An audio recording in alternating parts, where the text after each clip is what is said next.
Well, hey everybody, welcome to Kush and Kai. I'm Kai.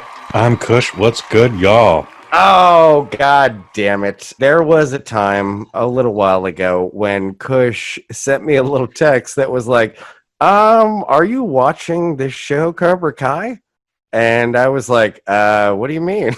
And you said like, yeah, it's got all the pieces and then the folks are in it and it's pretty cool. I was like, what do you mean? It's like, well, Netflix picked it up and they're doing season 3. I was like, god damn it. And then I had to watch it all, and that was goddamn delightful. All right. I fucking enjoyed every second of that thing. This show, it's a real treat to find something that is a full parody of itself. Like, it's completely self-aware that it is just, there is silliness happening. There are stakes that were set forth in a different era, and they're just embracing it. Like, they're just going full tilt about it. We are in the All Valley under 18 competition. This is all that matters. And yeah, your full on gang warfare. Gang warfare. Kai, I'll bring everyone up to speed on my POV. When this was announced that it was in existence 2 years ago, just on YouTube Premium, I was not feeling it. I don't like anti-heroes. That bullshit about Luke Skywalker is a murderer and right. Daniel LaRusso started the whole thing. I'm not into it. Fuck y'all. Fuck your moms. Oh my God. Wait, hold on. Wait, while you just said that, I mean, I had been for years, like all of us, seen those posts that were defending Billy Zabka, Johnny Lawrence, about like, no, there was this new guy that came in and he was wrecking your spot, and like, you're the victim. This is the most alt-right, like, incel type of thinking of just like, that was your woman that he took and she chose him, so you need to be mad. It was like, whoa. It's all couched on that, where it's like, yeah, no, he moved in on your girl. She didn't want to be with you. So end of story, but you're still having beef about that? Like, it's problematic. This is cancelable. In our current culture, I would say. This is why Kush and Kai exists, Kai, because you're bringing up points that never even occurred to me at the time here. As we eventually this is the power of the platform. I spoke about this on a previous microdose that you may or may not be aware of. But again, YouTube Premium, no one wanted to fuck with it. 6 months ago, it might have even been a little bit longer, but 6 months ago, YouTube finally went, fuck it, no one's watching on YouTube Premium, YouTube free. Everybody's got YouTube free. Yeah. Nobody watched shit on YouTube free. And then it gets to a Netflix, and all of a sudden, it's the #1 thing around the entire world. Like, territories still don't even have it, and they just went, oh, I heard Netflix got that Cobra Kai? I got to torrent this shit. Okay, let me torrent it right now. Yeah. I don't know what Lucifer is, but everyone's like, oh, beat Lucifer. Oh, big shit, yo. Whatever.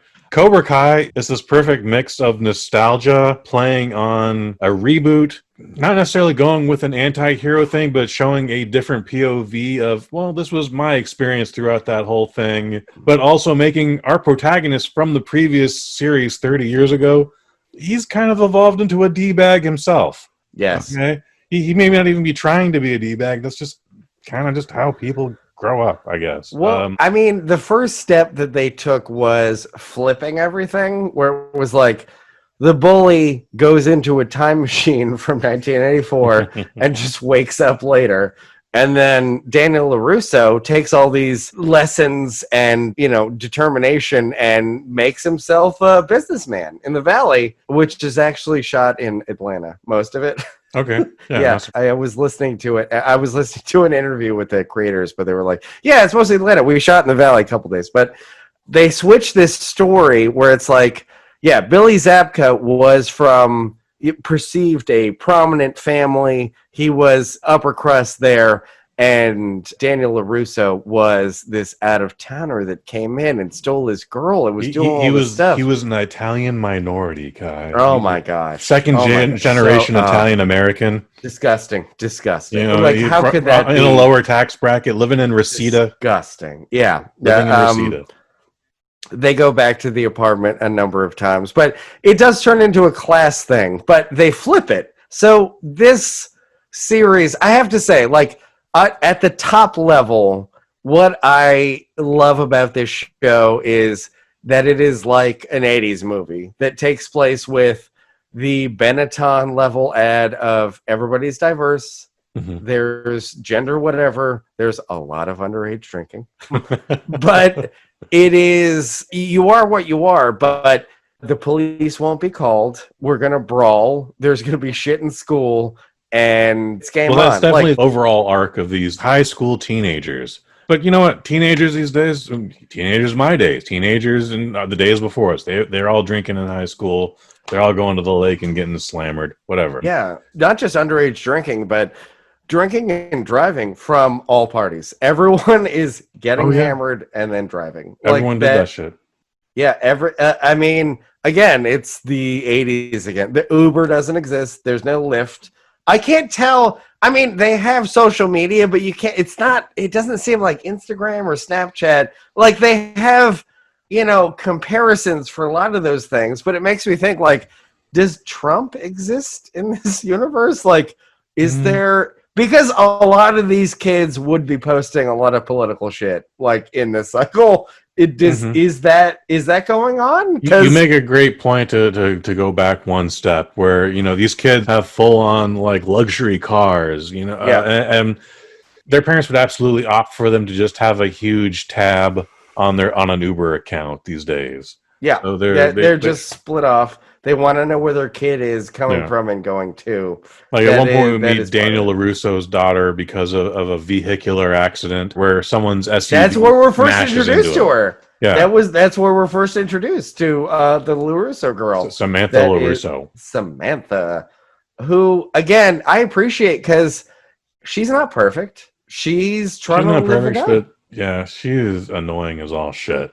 She is, but she's trying to live it up where it's like, yeah, girl, like, you got to do you at a certain point. Like, she's having parties at the parents' house. She's drinking and doing whatever. Like, yeah, again, I think this lends itself to the bigger picture of, yeah, she may not be perfect, but again, all of the characters, we've removed who the bad guy is, right? Yes, everyone's like, it's all shades of gray on this one. Yeah, it's all, there's no like, oh, who's the bad dojo? It's actually, like, to counteract that, I'll say two people actually have full on arcs where they start out bad and then they end up going good. And despite what happens to Robbie in the season 2 finale, that guy goes from doing dirty hood rat shit to he is doing some shit. He's trying to be like very zen and very respectful of everybody, and he's trying to be focused and balanced and all that shit. The girl Moon also, she goes from just snotty bitch just following everybody to just being super enlightened. She's the only one not involved in karate, and she's like, yo guys, can we like have do something? No. Let's talk this out. Let's have a party. Everybody come to my party. Yeah, it's great. Again, wait, you just said that where it's like there are folks that exist outside the karate continuum, which Lady LaRusso, Daniel's wife, is continually like, are you still doing that karate shit? Like, she's a good wife, but she's not much of a character to the point where her and Daniel's mom at one point actually like have a conflict. They have that mother-daughter-in-law conflict, but then it's resolved off screen, and they're just like, yeah, who made dinner? Here, have a glass of wine, motherfucker. Everything's great. They really jettisoned some stuff from the first season. I also appreciate that. There's that relationship, and there's Louis LaRusso, and a couple other things that are just sort of like, yeah, this isn't working. Let's just get rid of it. Louis not existing is the best thing about the second season. Yeah, Louis was. Yeah, that was. He was chewing the scenery. That was a little too broad. Louis and the biker side plot was a lot. Where it was like, he hired bikers to torch your car. It was like, dude, really? This is what we're doing? Oh my god, that was a lot. I mean, they went there. Like, we got to fill 30 minutes, guy. What are you? Yeah.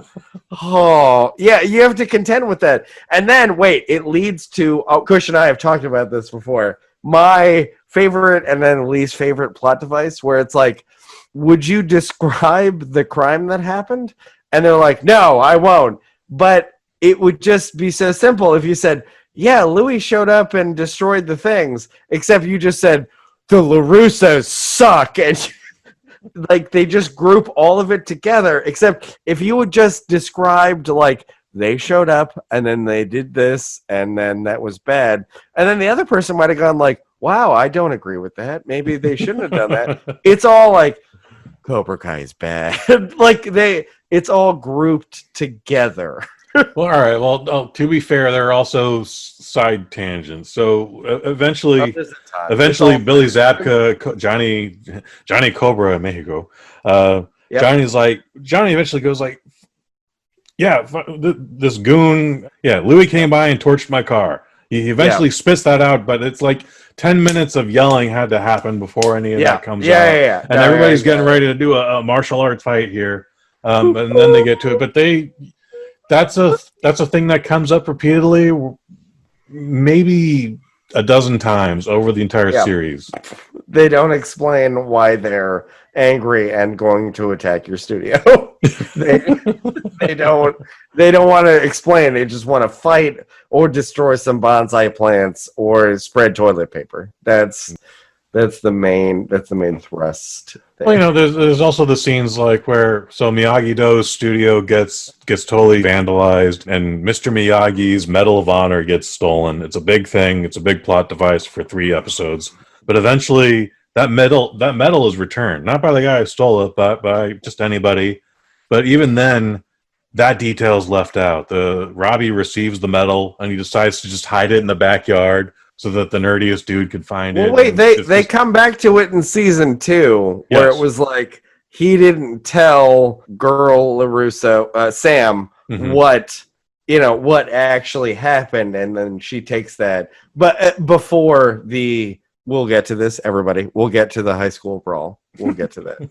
But that was taken as a big deal, where it was like, oh, you didn't tell me he actually returned it. It was like, yes, no, that was a big thing, and you robbed him of that. That was bullshit. Okay, wait, Kush, let me ask you. Please. What? I'll answer first. What Cobra Kai character, just of the series, would you identify with? And I would have to say for myself, I am a Dimitri. I'm from the peanut gallery on the side. I don't really want to punch people. I would like to make snide comments, and that's kind of where I'm at. I'll play chess and D&D with you, and that's where I was in high school. Interesting. I probably resonate more with Miguel, but I didn't necessarily get beat up, but I was awkward as anything. And your Latinx background, I mean, I would assume, yeah, of course, yeah, you're a Miguel, Azolo, the actor. I would say though my favorite character is Hawk. I like his whole transformation. Oh God! He's a spaz at the end, and he starts becoming unhinged, like not just aggressively, but violently unhinged. Where he needs to be locked up, not necessarily in juvenile hall, but maybe a mental facility. Okay, but wait. I think you touch on something that I think this series is talking about in terms of getting like why you would see karate or why you would seek a group. Isn't Hawk the archetypical character of why we need to discuss what bullying is? Absolutely. Because he was just the kid with the weird, the hair lip scar. Mm-hmm. He was getting bullied to extreme measures. He was created by this system, and he has hatred in his heart because he was made to feel the other. He was like at the end of his rope, and it was like, I need to rebrand. Which again, in this series, everyone rebrands. Like, give it 3 episodes, you have to rebrand. But for Hawk, it was like, I get it, dude. And you're seeing him, and he's like reacting and fucking beating the shit out of folks that maybe he shouldn't be, and he's angry, but at the same time, like, hey, everybody, this is what you made. This is what you made. I like Hawk's evolution. I don't necessarily know that he's created by the system. I just know that he got fucked with in the wrong way. And then finally, Johnny's speech and taunting. This 38-year-old man bullied a 16-year-old boy. Okay? Yeah. But it pushed him in a direction. The right direction? No. But he finally has confidence in himself, and he's able to do things he wasn't able to do, like simple things that you and I just take for granted, like talking to people or talking to women, even, like he assumed this other identity that he is just. And sometimes you have to do that. Yeah, I absolutely believe sometimes you just have to just create a new identity and go with it. And he got the look. The tattoo is absolutely ridiculous, and I don't know why anyone would give a 16-year-old that. But I think he also had a fake ID, which they talk about later. My only disappointment in Hawk, even in his evolution and de-evolution, is that we don't get to see his parents in the post-Hawk phase. Like, we meet that we meet the fat girl's parents a little bit, but other than that, no, we only got her pre-Hawk. We get pre-Hawk mom, and she's like, I spoke to the superintendent, and he's going to do something about it. And he's like, no, you just made it worse. But like Samantha's friend, Kaisha, who's no longer her friend.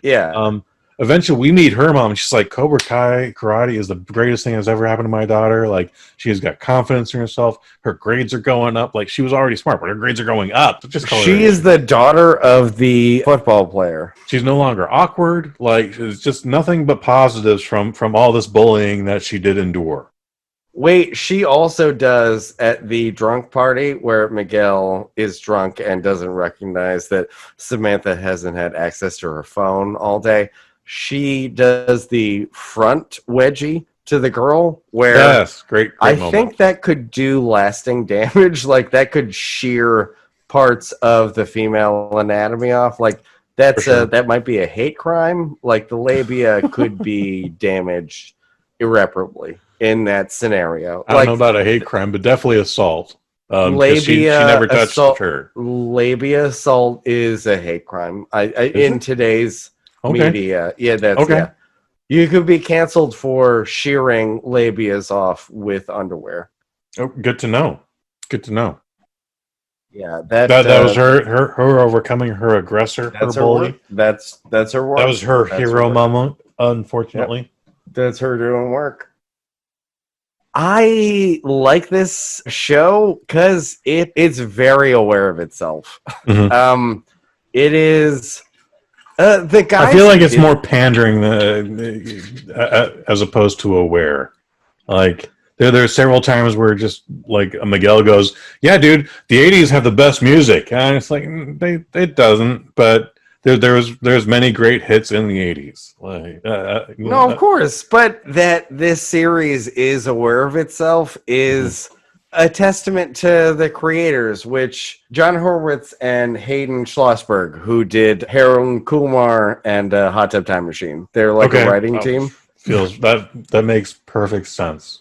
And Josh Harold was added for this one, but at the same time, it's like they both very entertaining properties. FYI, they liked that script. I mean, they liked Karate Kid so much. In Harold and Kumar, they wanted Billy Zabka to put on the gi and be the bad guy that stole the girl.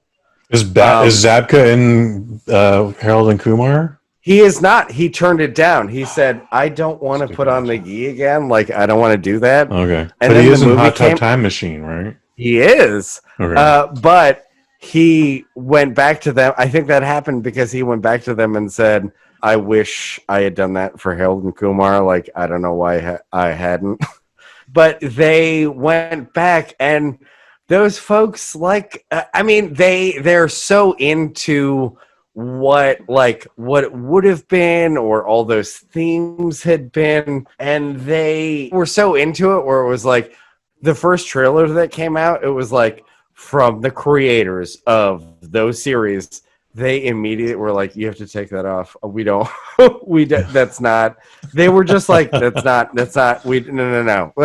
It's its own thing, please. They demanded that it got taken off, and I think that's a credit, because it's like this whole series is a comedy at its heart, but they've baked a lot of like Disney heartfelt moments into it. Like there's a lot of open, obvious like emotion where they're like, oh no, I was betrayed, or oh no, we did this. There's a lot of stuff with the kids that have come in. They added. Now, I feel like we focus more on the kids in season 2, and it's because we start focusing on the kids in season 2 that season 2 feels more like a Nick Jr.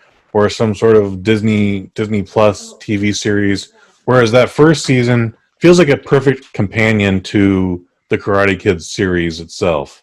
Now, listen.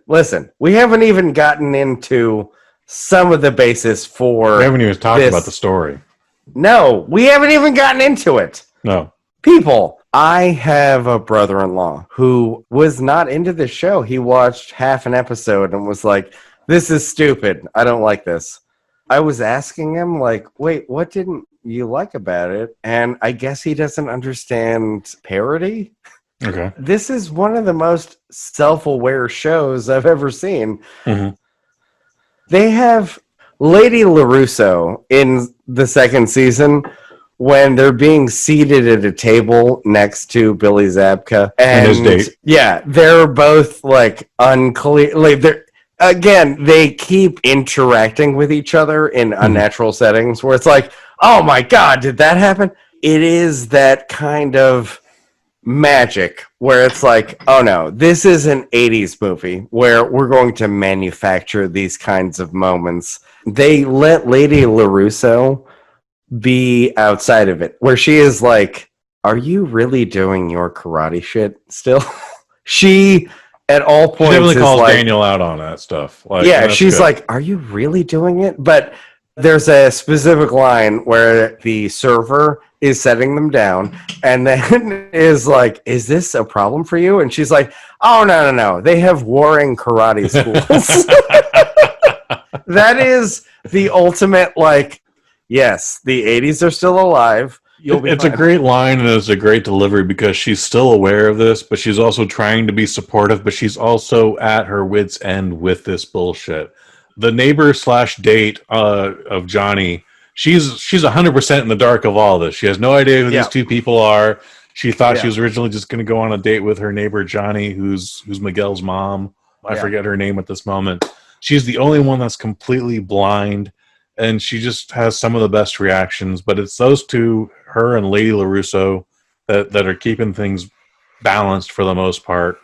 Whereas I have a crush on Lady LaRusso as well. The proper dark-haired ladies. Yeah. I mean, she's a very pretty lady, very pretty woman. And then she puts up with some bullshit. She puts up with a lot of bullshit. Again, she's very supportive of Daniel finding himself again, reopening the karate studio, but then he's neglecting his primary responsibility. She has to pick up his slack at all of the car dealerships. She has to stand in and be like, are you shitting me with this? You're doing a karate studio? Yeah. And for the longest time, it's just his daughter and Johnny's son. Not necessarily emancipated, not necessarily a derelict. We haven't even gotten into characters on this, man. Like, all right, let's jump into characters. Okay. All right. Hawk.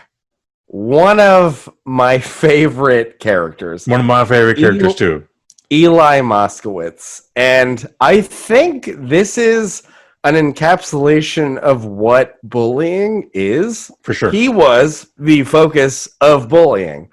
He was made an example of. He had a hair lip scar or whatever that was. Mm-hmm. And then he was made to feel an other. And then he comes into his own. Again, Cobra Kai, it's all about rebranding. You have to rebrand yourself constantly. That is what it is. He becomes Hawk. Well, he became Hawk because for a fresh 24 hours, his name was Lip. And it was always just focused on the hair lip scar. And he really doesn't like that. A big theme in this movie is lack of father figures. So we are privileged to Hawk's backstory for a minute. The only person not present there is Dad. Mom is talking to the principal. And she's like, "Good news, honey. They're going to make an announcement tomorrow during lunch." And he's like, "Fuck you! Why would you do that to me?" No, it's lack of father figures and then too many. Where it's like, do you want to follow this karate or that karate or this guy? Like, they drop in, like, I mean, there's too many father figures at a point where it's like, no, is that your dad? Like, that's a full theory that they explore.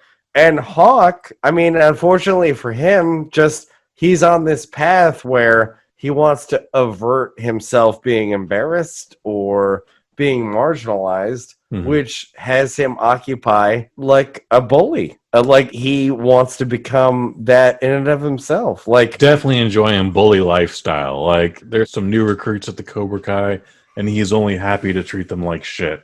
And that's where you're disappointed in Hawk, because that was just him not even 9 months ago. You know, he was always being fucked with. People are like throwing his backpack in like trash can, you know, stupid shit like that. It's when he becomes the bully that you are disappointed. You still like his moxie, you still like his fighting style, you still like where he's going, you like the potential he has as a person overall. Wait, Kush, is he an incel? If karate doesn't happen, he's an incel. He doesn't know how to be a character without karate. But all those personality traits in him still exist. The only difference you're not describing not an incel though. You're not. But for a good chunk of time, he's with that chick Moon. Yes. So that would make him not an incel. Yeah. Listen, one brush with the opposite sex can also propel you into it's the definitely other side cut short. Like, yes. Again, Moon, the only other person to have a positive character transformation, she sees the bully in Hawk, and she's just like, "I'm not going to be dating you no more." Blah blah blah blah. And then she crosses genres and starts experimenting with the fairer sex. And I was just like, outstanding. I gave an applause in my empty apartment. Fantastic. That was fantastic. we're golf clapping here. Yes. Yep. You did that. Yep. And I was only then disappointed in Hawk for not trying to figure out a way to work that into a threesome, because it didn't even occur to him that might be a possibility. And this show, I mean, the disclaimer at the beginning is like language and smoking. I don't remember do you know, where was the smoking? Did somebody smoke? Oh, Kreese is smoking a cigar. Okay, but there's no underage drinking and then also drinking and driving. Like, there's a lot of drinking and driving. Oh, I get what you're saying. Yeah. It's definitely, if you're going to talk about one thing and not the other. Yeah. It's a bullshit system. What are you going to do? Yeah, like, where's the smoking? And then it's like, every underage drinking scenario for high school is happening in this. It just, all the keg stands and the beer pong and the vodka standing on one leg, challenging somebody else happens. And not only is that a ridiculous scene, but it was a ridiculous contest because Tori had already gone a full contest earlier where she at least had 6 drinks prior to that bullshit. Yes, that would affect your performance standing on, a barrel of booze trying to hang it in. I feel like the Cobra that what is his name? Body bag guy. Bobby. Remember the episode where they go to hang out with Bobby? Yeah, we didn't even get into that. Guys. They go to him, body bag. They put him in a body bag. That's the most dramatic scene of this series, and they still shoehorn in an Easter egg. And they get into a bar fight because, for old time's sake, like they get into it. It is a Make-A-Wish bar fight. It is, Mhm. hey, can we do something? It's like, let's kick some ass for old time's sake. And Right they on. do it. If you had a Make-A-Wish and you're like, we used to be karate badasses in the 80s, could we kick some ass in a bar? It's like, yes, that is what it is. Well, there's 5 of them. So they were pretty good. They've all got fighting experience. Not their first bar fight, most likely. Apparently, No, of Dutch course is in not. jail. Steve McQueen's son is in jail. Yep. They're all there. Jesus Christ. I mean, this is almost worse than Louis LaRusso, which they got rid of pretty quick. Well, so again, going back to season 1's more of definitely an homage. It's a companion piece to the film series featuring the LaRussos.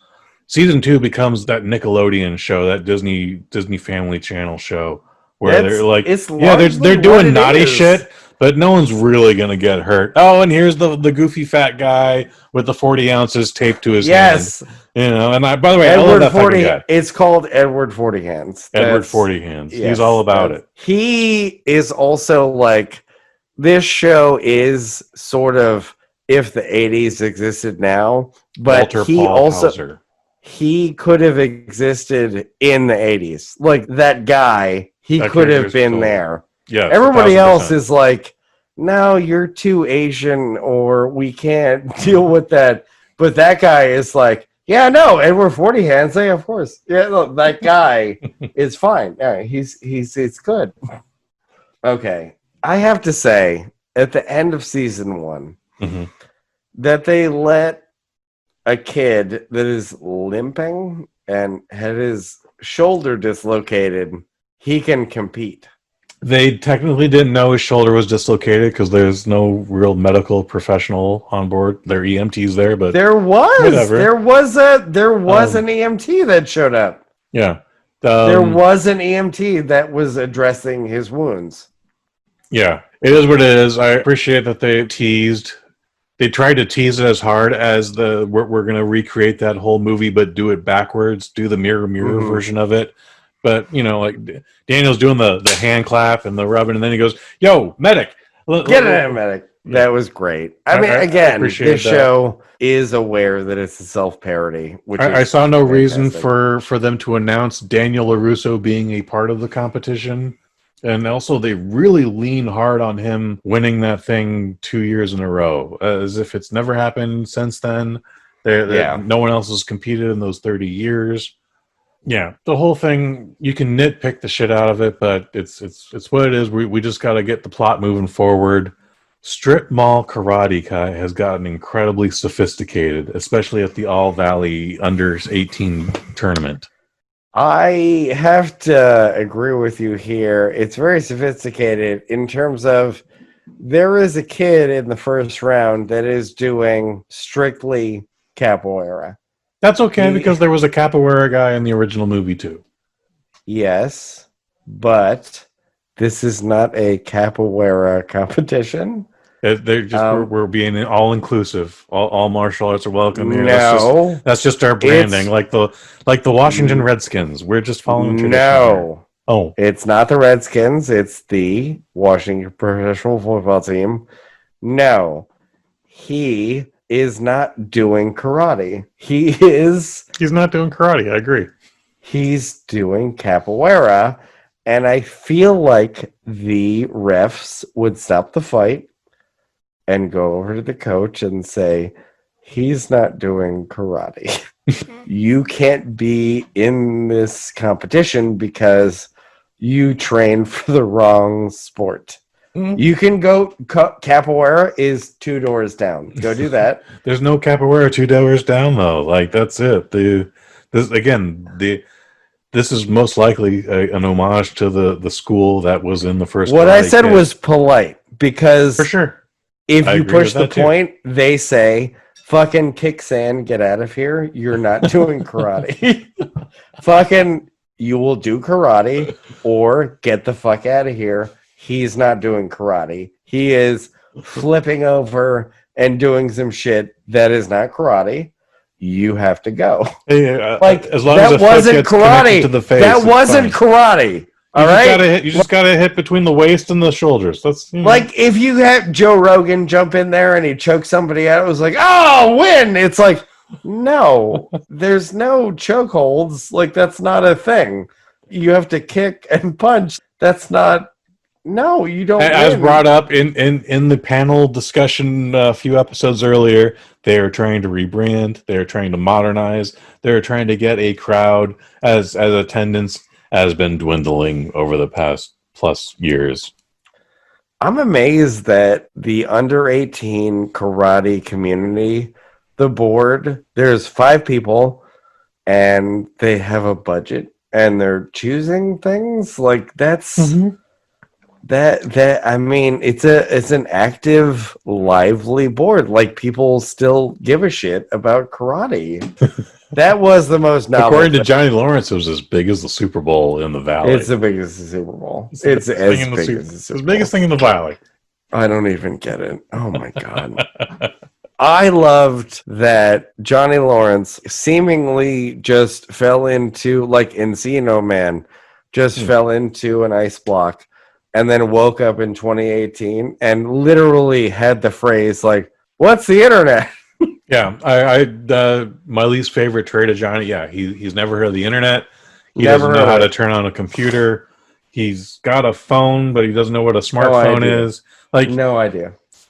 I even get that he doesn't have friends, but eventually, like, people talk to him. Like, yeah, my cousin on Facebook, or my sister sent me a text. You know, like an email has occurred. Like, this has not been a cliche since 1995. People know what computers are these days. They are aware. Again, it's as if he just fell into some, Rip Van Winkle time hole where he just was like, woke up, did not know what the internet was. And again, I've known other handymen because that was his profession, just mounting things and, doing lath and drywall and whatever. He's just in the valley in a bubble, but again, no idea what the internet is. Did they make a he found a porno site joke, or did they flirt with that, or did they just not even do it at all? I forget. There's a scene where he's like, oh shit, he's checking out some conspiracies, and then he's watching some martial arts competitions on YouTube. There's Johnny Lawrence who just woke up and he was from the 80s of that era. Word. I don't think he is a MAGA guy. No. I think he's his own thing. However, I think he doesn't vote. Yeah. John Kreese. I think that guy is into retweeting conspiracy theories. I don't think John Kreese is into conspiracy theories or MAGA. I think that's a homeless dude, and he's just an unappreciated Vietnam War vet. No. You don't think he's a homeless guy. He's a homeless He's definitely guy. a homeless guy. Yeah, no. You don't revealed. think. He is. That's just what he is. But that leads to my point where he doesn't know what Twitter is. He definitely doesn't know what Twitter is. No idea. He's not into MAGA. He's not voting. He's just like, fuck. He's moving from halfway house to halfway house. And like, when we do reveal that he is a homeless dude, but living in a halfway house, there's a scene where like he's confronting his roommate over his footlocker being broken into. Oh my god, just this mild-mannered woman has to stop him, just like, Mr. Kreese, there's 100 people here who would kill for your spot. We can get rid of you if you keep this bullshit up. And he's just powerless. No, like, he wants to punch this guy and he can't do anything about it. He has no agency. Yeah, it's ridiculous. But I mean, for him, after that, seeing him interact with the students is also like, there's a crazy homeless man stealing your students. And it's just like, you're just sort of letting this happen. Yeah. And yeah, Billy Zabka has to deal with that. Wait a minute. All right. Let me set this up. They tried in the show, but it's kind of a hole where in probably the first or second episode where the code enforcement guy shows up to the dojo and he's like, yeah, no, you have to get this certification before you get insurance, before you get the show to open up. And he's like, yeah, cool. And he's like, yeah, you knew that before you signed the lease, right? Mm-hmm. And Billy Zabka's like, yeah, of course, of course. And then at the end of season 2, where Kreese is saying, like, when you were away, I tricked the property owner into sending it over to me. And he goes, like, you know how those handshake deals go. And it's like, wait a minute, which is it? Because one is he signed the lease, and the other is no, it was a handshake deal. They diverge there. This is a nitpick on my point. You can have it be a nitpick if you want, but you also have to understand his incompetence. So he most likely just had the handshake. They can easily write it where he had the handshake deal, but just like, told the inspector, yeah, of course I signed the lease. Whatever. This all stems from the fact, though, that he tore up Ed Asner's check. So you have to imagine, like, he taped it together. Ed Asner's not signing a new check. That's not a situation in anyone's mind here. He taped that shit together. A bank accepted it. No bank would accept that, but in this case, they did, and therefore, Cobra Kai Dojo was a thing again. All right, okay. Let's get to the meat of this. Break it down. Season 2, episode 10. There's a brawl at the school. The Raid Redemption level brawl. Like, it goes on. Shit. Dude, this is 10 plus minutes of brawl. At one point, the hall monitor finally gets involved and takes off the 2 tiniest combatants in this thing, and I went, okay, this is where we're gonna end it. And I checked the clock on Netflix, and there was still like 17 minutes allotted for time, and we went another 12 in this combat. Jesus Christ. Everything was on the table there, and listen, I respect little girl LaRusso, just that you're in your element. She started all this shit. Samantha started all this shit.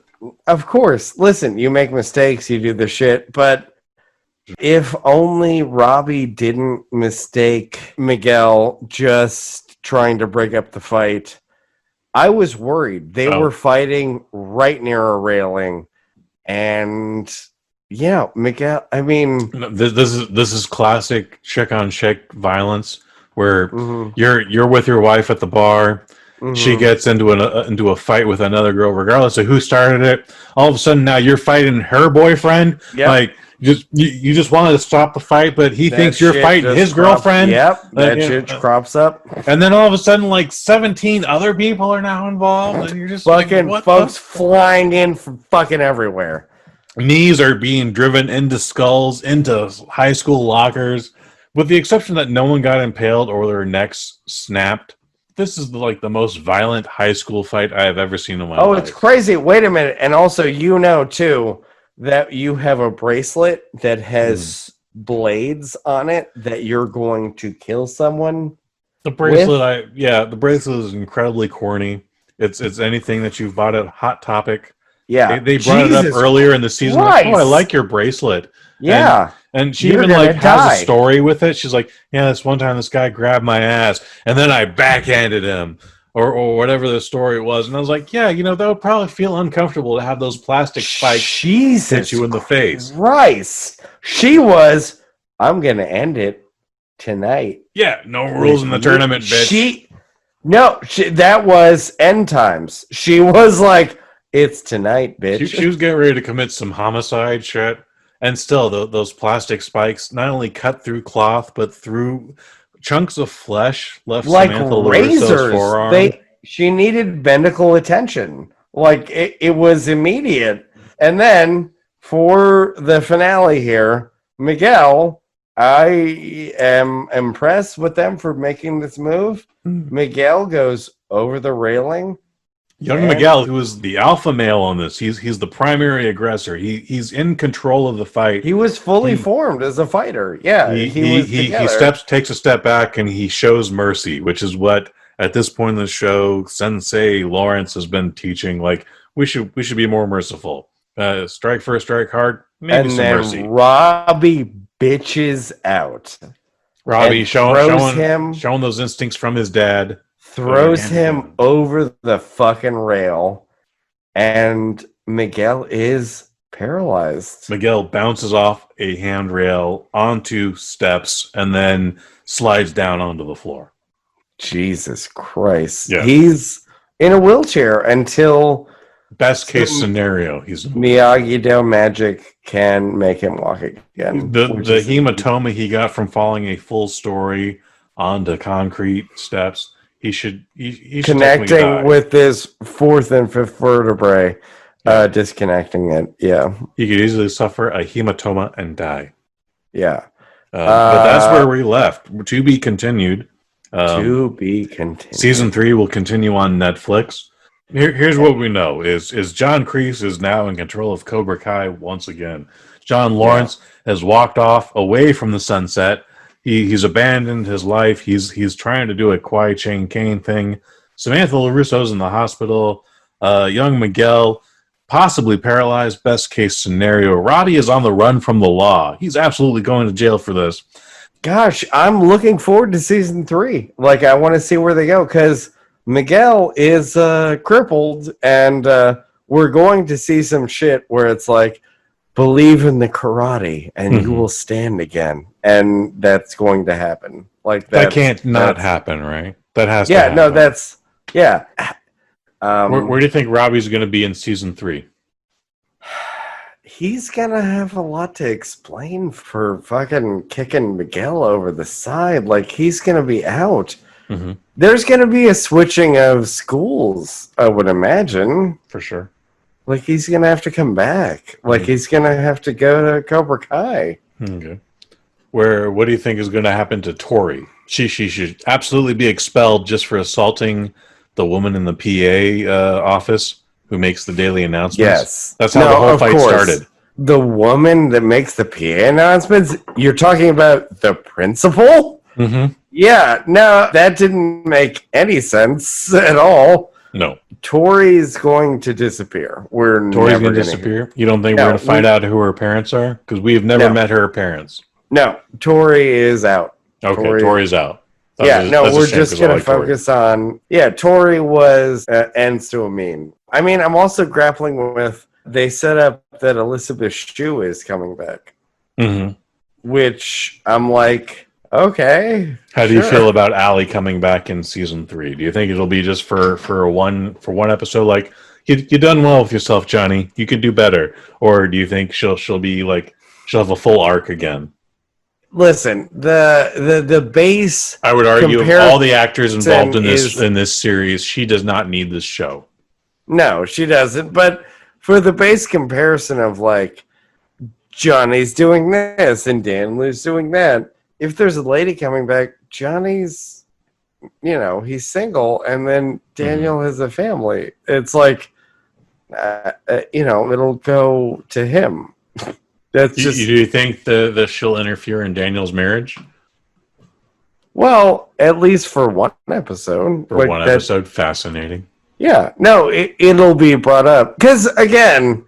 Lady LaRusso, who I have a thing for, she's exposition. So it's like, yeah, no, she's sort of outside of it, but yeah, no, it'll be more for Johnny. That's his scale. Okay. And how do you feel about Chosen coming back? What do you think about him helping Daniel train the new Miyagi-Do school? Helping Daniel achieve a balance he hasn't thought about yet.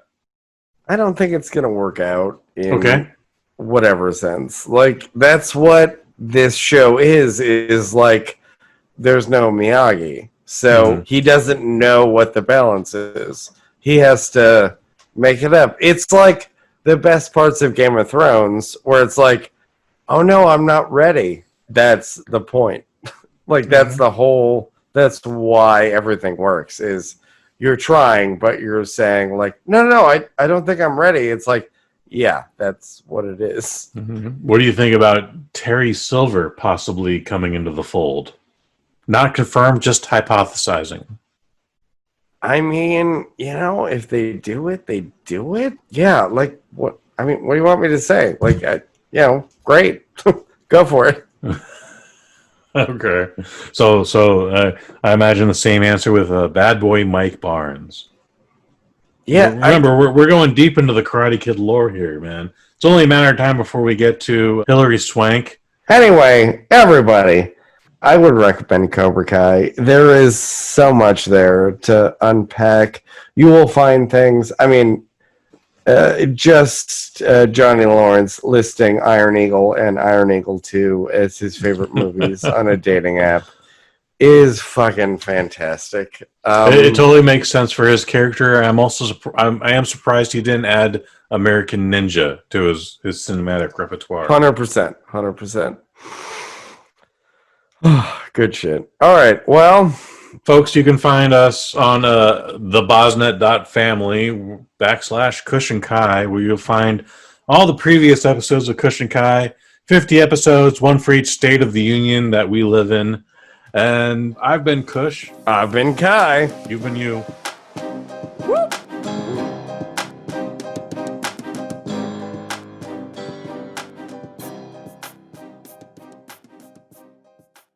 From the Bosnet family. Labia assault is a hate crime.